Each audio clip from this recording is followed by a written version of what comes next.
दोस्तों, तांत्रिक हरिराम के पास जब राजेंद्र और उसकी पत्नी आरती अपने बेटे को दिखाने के लिए आते हैं, तो फिर आरती जो थी वो बेहद ही ज्यादा खूबसूरत थी। अब तांत्रिक हरिराम जो होता है वो बेटे को देखते देखते आरती के ऊपर नजर गड़ा देता है। जहां वो उसके बेटे का इलाज कर रहा था, वहीं खुद वो आरती का मरीज हो गया था। उस पर वो अपना दिल हार बैठा था और फिर उसने ये सोच लिया था कि वो उसको हासिल करके जरूर रहेगा। और बस तभी उसने एक खौफनाक प्लान बना लिया था कि जो ये तंत्र मंत्र किया जाएगा वो उसके ही घर पर किया जाएगा। और दोस्तों, जब वो घर पहुंचता है तो फिर एक के साथ एक उसे फ्री मिल जाती है। यानी कि आरती तो थी ही, दूसरी उसकी जो देवरानी थी, जो कि उसके देवर की पत्नी गायत्री थी, वो भी तांत्रिक को बोनस के तौर पर मिल गई थी। और फिर उसने पूरी रात जो उनके साथ रासलीला किया था, जो कुछ पूरी रात उनके साथ वातना का खेल खेला था, वो भी गोली खाने के बाद दोस्तों वो बहुत ही चौंकाने वाला था। आरती और गायत्री को ये पता भी नहीं चला कि उनके साथ ये क्या हो रहा था। और दोस्तों, आज के दौर में तंत्र मंत्र के नाम पर तमाम ऐसे लोग हैं जो कि लोगों को उल्लू बना करके उनसे अपना पैसा भी लूटते हैं और उनकी कई बार तो इज्जत तक लूट लेते हैं, और लोग भी बहुत ही आसानी के साथ उनके चंगुल में फंस जाते हैं। आज के युग को वैज्ञानिक युग कहा जाता है। दोस्तों, आज साइंस ने कितनी तरक्की कर ली है, लेकिन आज के दौर में भी अंधविश्वास की कहीं कोई कमी नहीं है। ये खेल यूं ही चलता रहेगा और ये सदियों से चलता आ रहा है।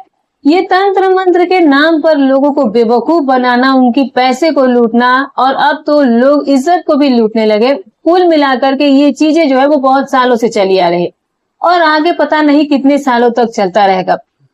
दोस्तों, हमारा ये काम है कि जो घटनाएं घटी है उसे बता करके आपको जागरूक करना। आगे मानना या ना मानना ये तो आपके ऊपर निर्भर करता है। तो दोस्तों, ऐसे ही तंत्र मंत्र की घटना है जो एक साधु ने अपनी वासना के चक्कर में दो औरतों को एक साथ पूरी रात उनके साथ जो खेल खेला, जो उसके साथ चीज किया, दोस्तों वो जानेंगे तो आपके भी होश उड़ जाएंगे। वो बहुत ही चौंकाने वाला था। और जब उन औरतों के घर वालों को पता चलता है तो फिर उसके बाद में कैसा कैसा ड्रामा होता है और कहाँ कहाँ ये मामला हुआ है, दोस्तों ये सारी चीजें मैं आपके बताने जा रही हूँ। बस बने रहिए मेरे साथ, ज्यादा टाइम आपका वेस्ट नहीं करूंगी। आज दोस्तों आपको इस वीडियो में बहुत ही हैरत अंगेज कहानी सुनाने जा रही हूँ और आपको इस चीज के लिए सचेत करती हूँ इस कहानी के माध्यम से कि प्लीज, अगर अभी भी आपके आंखें नहीं खुली तो फिर अब कब खुलेंगे। तो दोस्तों, ये जो कहानी शुरू होती है, इसकी शुरुआत दोस्तों वो जिस तांत्रिक की बात मैं आपको बता रही हूँ वो भी ऐसा ही था। यानी कि लोगों की इज्जत भी लूटता था, उन्हें नशा दे करके उनके घर में तंत्र क्रिया का काम किया करता था और फिर वो जो है वो नशा दिए करके लोगों को बेहोश कर देता है। अब वो घर के आदमी को तंत्र मंत्र का सामान लेकर के गंगा में या कहीं भी उसे विसर्जित करने के लिए भेज दिया करता था, घंटा 2 घंटा के लिए, और इसे इतना डरा दिया करता था कि अगर उसने पीछे मुड़कर देखा या फिर वो 2 घंटे से पहले अगर घर में दाखिल हो गया तो फिर ये काम उल्टा पड़ जाएगा। और जो इस घर में साया है, जो ये प्रेत आत्मा है, वो तमाम घर वालों को नुकसान पहुंचा देगी। अब बेचारा घर का मुखिया कर भी क्या सकता था। वो अपनी बीवी को अकेले रात में, बीवी को रात के 12-1 बजे के टाइम पर छोड़ के कहीं चला जाता, नदियों के पास चला जाता, नदी को ढूंढने चला जाता उस सामान को विसर्जित करने के लिए, उस सामान को या फिर जलाने के लिए, और पीछे मुड़कर भी नहीं देखता था। ऐसा वो लोग डरा देते हैं दोस्तों, लोग ऐसी तरह का डरा देते हैं, इतने अपने काम में माहिर होते हैं।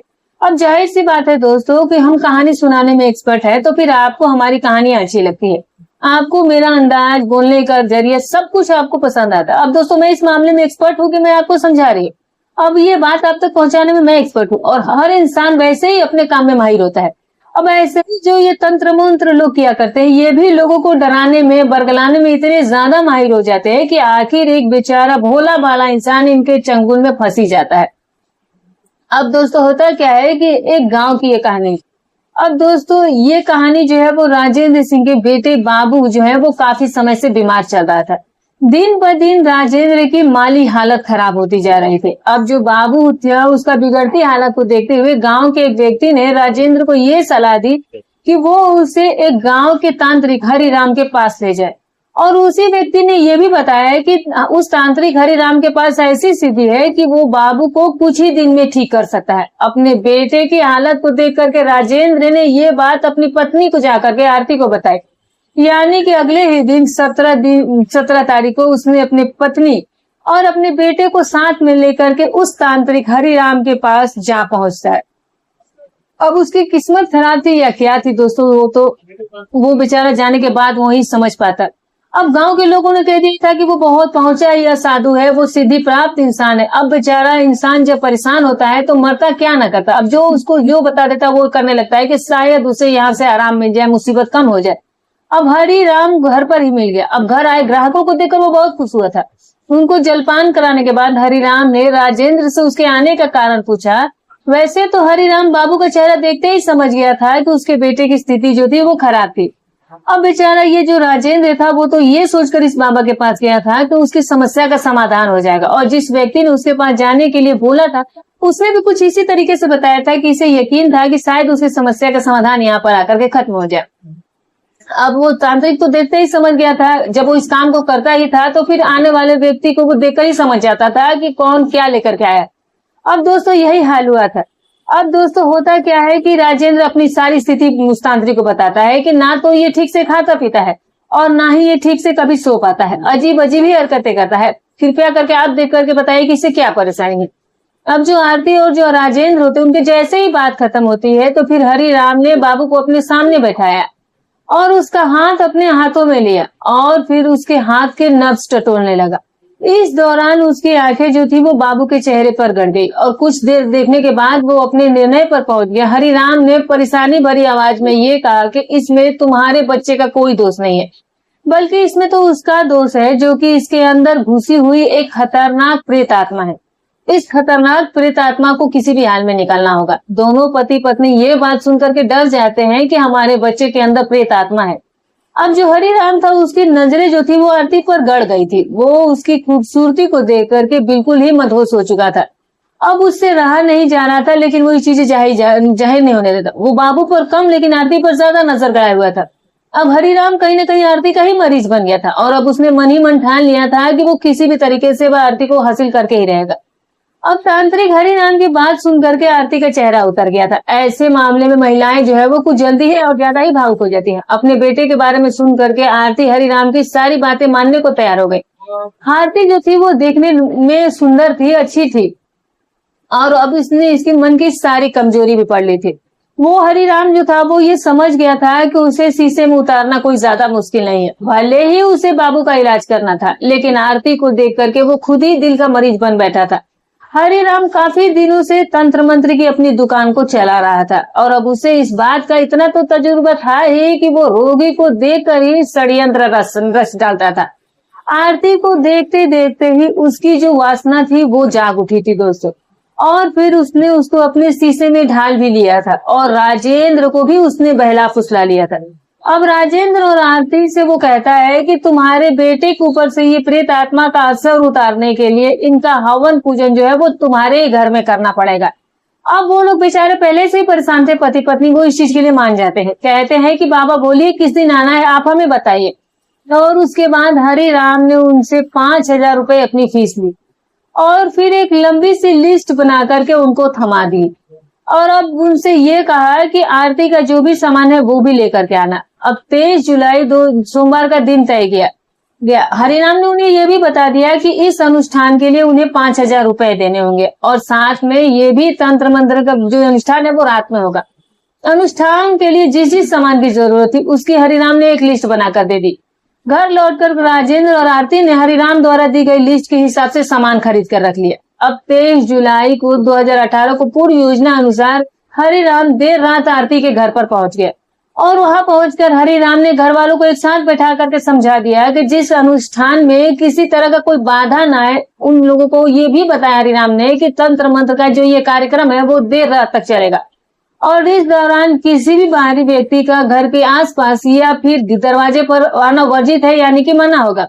अगर किसी ने उसकी बात नहीं मानी तो फिर परिणाम भी उल्टे हो सकते हैं और तुम सब घर वालों के ऊपर कोई बड़ी ही आफत आ जाएगी। अब ये देखिए दोस्तों किस तरीके से ये लोगों को डराते हैं। बहुत इंटरेस्टिंग कहानी, आगे सुनिएगा, आखिर तक जरूर सुनिएगा। घर को सदस्यों को जरूरी बात बताकर हरिराम ने अनुष्ठान में काम आने वाला सामान, जिसमें कुछ हड्डियां, लोबन, धूप, गरुड़, अनेक तरह का चीज सामान जो भी था, नींबू, चाकू और हवन सामग्री, सब कुछ निकाल करके फर्श पर रख दिया। अब पूरी तैयारी करके हरिराम ने लोहे के एक तसले में हवन कुंड बना करके उसमें मंत्रोच्चारण शुरू कर दिया और उसने आरती और उसके पति राजेंद्र और उनके बेटे बाबू को अपने पास बैठा लिया। अनुष्ठान में हरिराम तांत्रिक ने मिट्टी की हांडी रखते हुए उसकी पूजा की और फिर हांडी बाप बेटे को थमाते हुए ये कहा कि आप दोनों इस हांडी को लेकर के शमशान जाइए और वहां से इसमें किसी ठंडी पड़ी चिता की राख भर कर लाओ। अब दोस्तों देखिए कि किस तरीके से ये लोग बरगलाते हैं, किस तरीके से अब उसके ऊपर भय बैठाते हैं। अब ये देखने वाली बात है। अब यहाँ उन औरतों को, जो कि मैंने आपको पहले ही बता दिया था दोस्तों कि कैसे अब दो औरतों के साथ ये रासलीला करने वाला था, अब इसको फंसाने का, लोगों को डराने का जो घर के मर्द थे उनको देखिए दोस्तों ये कैसे पढ़ा रहा था पट्टी। अब कहता है कि जाओ राख भर के ले आओ, लेकिन इस बात का ध्यान रखना कि वापसी में इस बर्तन को किसी भी व्यक्ति की नजर नहीं पड़नी चाहिए और ना कोई ये चीज देखने पाए। अब एक बात और ध्यान रखना कि मुझे अनुष्ठान करने में 1.5 से 2 घंटे लग सकते हैं और अनुष्ठान खत्म होने से पहले हांडी को लेकर के घर में मत घुसना। अगर ऐसा किया तो फिर मेरा अनुष्ठान तो व्यर्थ हो ही जाएगा और प्रेत आत्मा उल्टा तुम्हारे घर का भी बहुत बड़ा नुकसान कर देगी, पूरे घर को तहस नहस कर देगी। अब तांत्रिक की बात सुनकर के डर के मारे राजेंद्र के पैर कांपने लगे थे। पहले तो उसे ये लगा था कि वो उस काम को नहीं कर पाएगा, लेकिन क्योंकि सवाल बेटे की जिंदगी का था तो फिर राजेंद्र ने हांडी को एक थैले में छुपा लिया और फिर अपने बेटे को साथ में लेकर के सबकी नजरों से बचता बचाता वो शमशान की ओर बढ़ गया। शमशान में पहुंच करके डरते डरते राजेंद्र ने जैसे तैसे शमशान में ठंडी पड़ी एक चिता की जो राख है वो हांडी में भर ली और फिर बिना देर किए शमशान से वो बाहर निकल गया और फिर बाहर आकर के उसने हांडी की पूरी तरीके से पैक करके थैले में रख लिया और फिर मोबाइल निकाल करके टाइम देखा तो उसे ये पता चला कि अभी उसे घर से निकले हुए मात्र 1.25 घंटा हुआ है, जबकि तांत्रिक ने उसे 2 घंटे के बाद ही आने के लिए कहा था। यानी कि तांत्रिक का जो टारगेट था वो औरत के साथ जो कुछ भी करने का, जो भी उसके करना था, उसमें उसको 2 घंटे लगने थे। क्योंकि दोस्तों वो जो तांत्रिक था वो गोली खाया करता था, वो चीजों में ज्यादा टाइम लगाया करता था और फिर उसने पूरा मौज मस्ती, उसके लिए 2 घंटे काफी थी, इसीलिए उसने 2 घंटे का टाइम दिया था। अब होता क्या है दोस्तों कि अब 2 घंटे के बाद आने को कहा था और वक्त के हिसाब से अभी उन्हें तकरीबन 1.25 घंटे तक घर से बाहर ही रुकना था।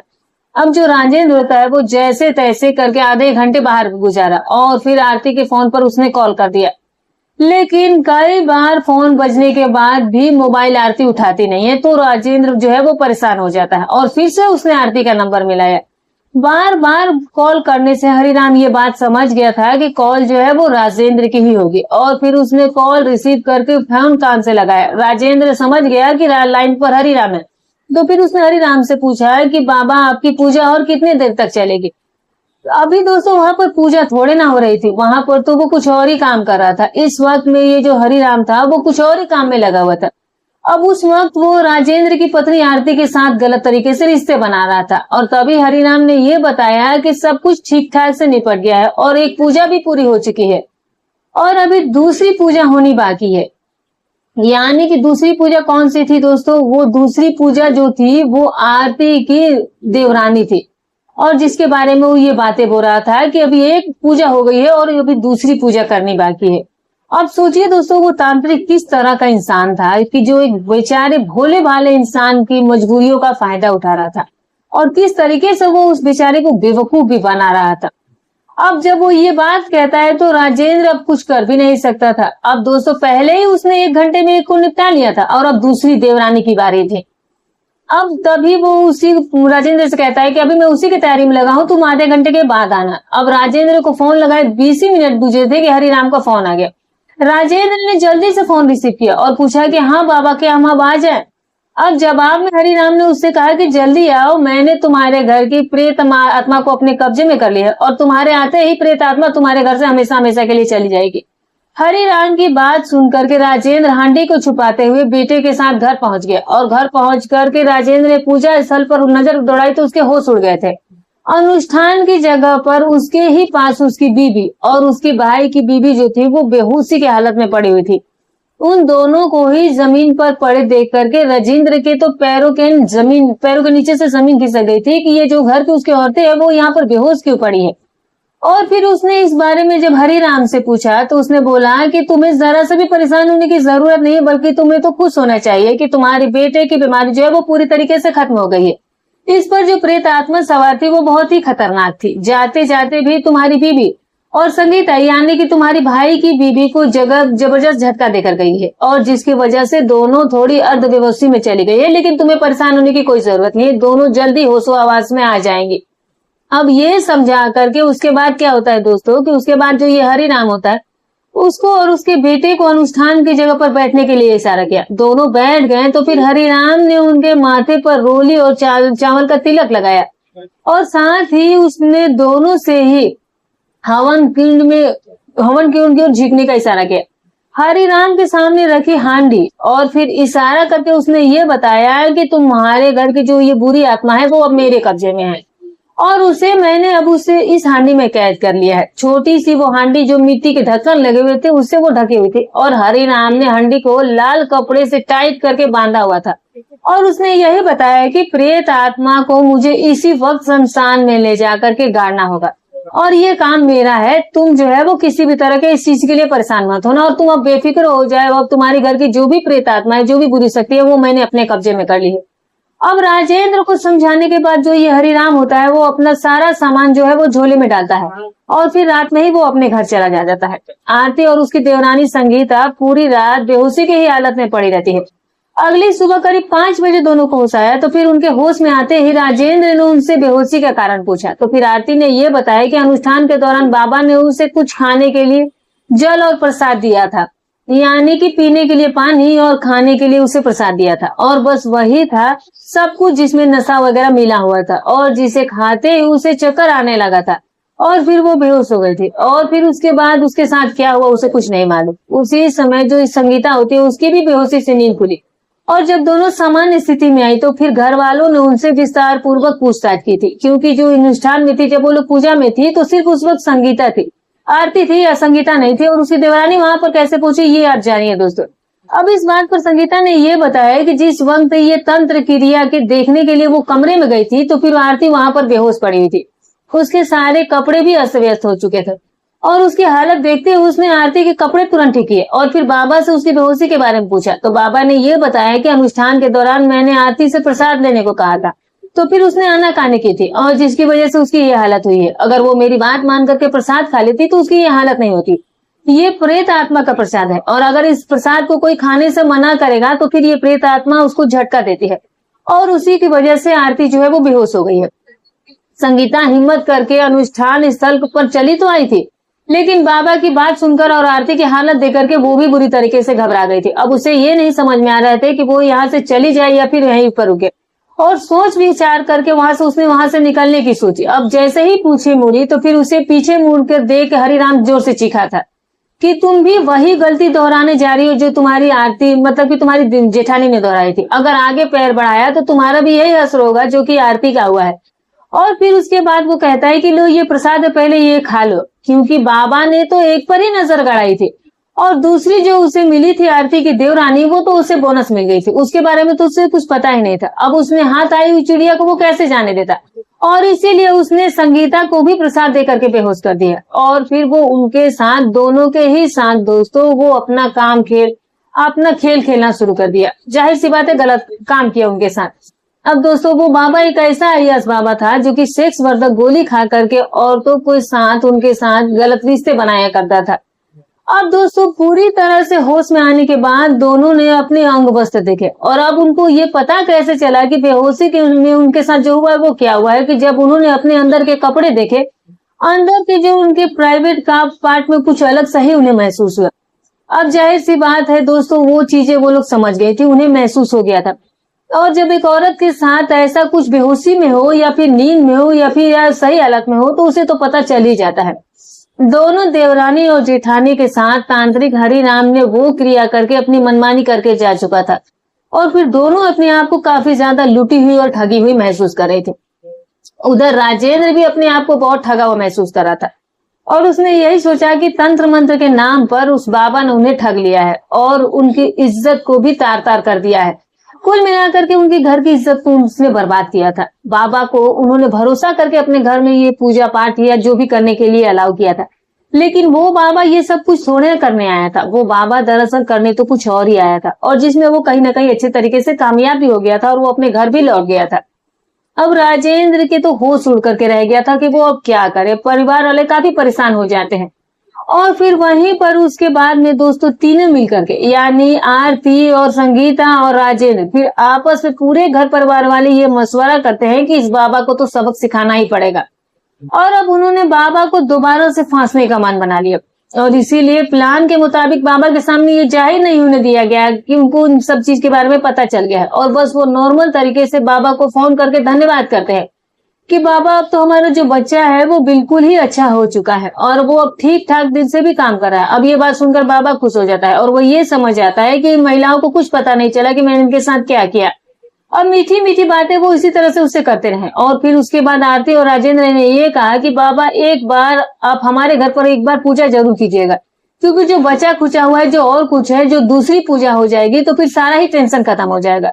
अब लगभग हमारे बेटे को 80% फायदा हमें दिखाई दे रहा है। बाबा आप तो वाकई में बहुत पहुंचे हुए हो। और इस तरह से करके वो उन्हें फंसा लेता है, और फिर उसको जो 5,000 रुपए की फीस थी वो भी उसे देकर आता है, और फिर वो सामान की लिस्ट भी उससे बनवा कर लाता है कि बाबा बता दीजिए हमें क्या क्या सामान में लिस्ट लाना है, दोबारा से लिख दीजिए। अब बाबा जो था वो पक्का इस चीज को समझ चुका था कि पिछली बातों का इन्हें कुछ नहीं पता है, और फिर दोबारा से फिर से आरती और संगीता के साथ मनमानी करने का मौका मिल जाएगा। अब वो तो लालची और अयाज किस्म का इंसान था, और एक ना एक दिन दोस्तों तो ये सभी को पता है कि जो डूबता है वो तैरने वाला है, वो तैरने ही वाला डूबता है, अनजान आदमी पानी में कूदेगा ही नहीं। और ऐसे ही दोस्तों जो खिलाड़ी होते हैं वो भी मात खा जाते हैं। अब बाबा हरि राम भी वहां उन लोगों के झांसे में आ गया। उन लोगों की जो प्लानिंग थी वो यही थी कि इसी तरीके से वो झांसे में दोबारा आएगा और फिर वो लोग उसे फंसा भी लेते हैं। अब दोबारा से फिर से एक तारीख रखी जाती है, और फिर दोस्तों उसी तारीख के तय होने के बाद हरिराम वहां पर उस तारीख पर पहुंचता है, और जब वो वहां पर पहुंचा तो अब वो उसको दबोच लेते हैं और फिर उसके साथ मार पिटाई करना शुरू कर देते हैं। अब दोस्तों मार पिटाई शुरू की तो आस पड़ोस मोहल्ले के लोग भी आ जाते हैं, और वो सारे घर वाले आरती, गायत्री और राजेंद्र भी ये अपने मोहल्ले पड़ोस वालों को ये बताते हैं कि ये एक ठगी है, और ये औरतों की इज्जत के साथ खेलता है, उनको नशा देता है प्रसाद के बहाने, और फिर उनके साथ ये गलत काम करता है। और इसने पता नहीं ना जाने कैसे कितनी औरतों को ऐसा ही इसने किया होगा। और फिर जो भी मोहल्ले के गांव के आस पड़ोस के लोग थे सभी मिलकर उसे मारते हैं, और फिर पुलिस को बुलाया जाता है, और फिर उसे पुलिस के हवाले कर दिया जाता है। अब पुलिस ने जब उससे पूछताछ की तो फिर उसने ये खुलासा किया कि अब तक वो 35 औरतों के साथ, यानी कि 35 औरतों के साथ वो रिश्ते कायम कर चुका था, और वो अक्सर ही औरतों को ज्यादा ही उसके चक्कर में आ जाया करती थी, क्योंकि जो औरतें होती है दोस्तों वो बहुत ही ज्यादा भावुक होती है, और कहीं ना कहीं उन्हें अपनी मुसीबत, जो कोई समस्या का समाधान बताता है तो फिर वो कर देती है। इस चीज के लिए वो इन चीजों का सहारा ले लेती है। यहाँ कोई पति से परेशान है, किसी को बच्चे नहीं हो रहे, किसी की सास परेशान कर रही है, और यही शिकायतें लेकर के वो तंत्र मंत्र करने के लिए ऐसे बाबाओं के पास पहुंच जाती है, और बस वो बाबा पूजा के नाम पर उन्हें ठग लेते हैं, उनसे पैसे भी लेते हैं, और फिर उनकी इज्जत के भी साथ खिलवाड़ करते हैं। बाबा हरिराम ने 35 औरतों के साथ गलत काम किया था, और ये बात उसने अपने मुंह से कबूल की थी, और हो सकता है कि न जाने और कितनी औरतों के साथ उसने किया होगा। ये तो वक्त रहे थे आरती और उसकी देवरानी ने मिल करके और उसके राजेंद्र ने मिल करके उस चीज को खुलासा करवाया था, और वक्त रहते उन्हें समझ में आया, और फिर उसने दुनिया की परवाह ना करते इस बात को पूरी तरह से समाज में लाने की ठान ली थी। अब ज्यादातर औरतें जो है वो लूटने के बाद कुछ तो बाबा को ही अपने आप को सौंप देती थी, उसकी ही बात मान लेती थी, और अगर कुछ नहीं मानती थी तो फिर उनको नशा दे करके वो उनके साथ क्रिया करता था, तो फिर वो समाज के डर से खामोश रह जाया करती थी। लेकिन आरती और उसकी देवरानी ने ऐसा नहीं किया। उन्होंने समाज की परवाह ना करते हुए कि उनकी बदनामी होगी क्या होगी, बाबा को गिरफ्तार कराना ही सही समझा कि अगर ये गिरफ्तार नहीं हुआ तो फिर न जाने कितनी औरतें के साथ ये ऐसा ही करता रहेगा। और फिर उसके बाद बाबा हरिराम को पुलिस रिमांड पर लेती है, अच्छी खासी खातिरदारी करते हैं, और फिर उसको जेल भेज दिया जाता है। दोस्तों 35 औरतों के साथ उसने गलत रिश्ते बनाने के लिए कबूल किया था, और दोस्तों अगर ऐसे में भी इस आदमी को जमानत मिल जाती है तो फिर क्या कह सकते हैं दोस्तों। ये चीज जो है वो ऐसे लोगों को कड़ी से कड़ी सजा मिलनी चाहिए। ऐसे लोगों को जितनी कड़ी सजा हो उतनी देनी चाहिए, यानी कि उनको बाहर रहने का क्या हक है, जब वो बाहर आएंगे तो ऐसा ही काम करेंगे। और इस तरह की गंदगी ना फैलाएं। तो दोस्तों ये थी आज की कहानी। अब दोस्तों आप कमेंट करके बताइएगा कि ये कहानी कैसी लगी। दोस्तों ऐसे बाबाओं को क्या सजा मिलनी चाहिए जरूर बताइएगा। तो दोस्तों हमारी कहानी सुनाने का उद्देश्य किसी की भावनाओं को ठेस पहुंचाना नहीं है, ना ही किसी के दिल को आहत करना है। बस केवल आपको सतर्क करना है, जागरूक करना है कि ऐसे लोगों से बच के रहे। किसी भी समस्या का समाधान ये ढोंगी बाबा नहीं कर सकते हैं। आपकी समस्या का समाधान आप खुद कर सकते हैं। कुछ समय कर देगा, कुछ चीजें अपने आप ठीक हो जाएंगे, लेकिन इन चीजों का सहारा तो कभी ना ले। इन चीजों का जब भी सहारा लेंगे तो कई लोग जो है वो सिर्फ आपको ठगने वाले ही मिलेंगे, और ठगने के बाद इनके जैसे अगर बाबा मिल जाए जो कि पैसे भी लूटे और इज्जत भी लूटे, तो सोचिए कि उस औरत पर क्या बीती होगी जो पहले से ही मुसीबत में थी, जो पहले से ही कई तरह की मजबूरियां झेल रही थी और इनसे सहारा लेने आई थी, और फिर उसने उसके ही साथ गलत किया। दोस्तों बेशक ऐसे इंसानों को बहुत कड़ी सजा मिलनी चाहिए। जो भी राय हो कमेंट करके बताइएगा। फिर मिलूंगी कल आपसे एक और नई वीडियो के साथ। तब तक अपना और अपने परिवार का ख्याल रखें।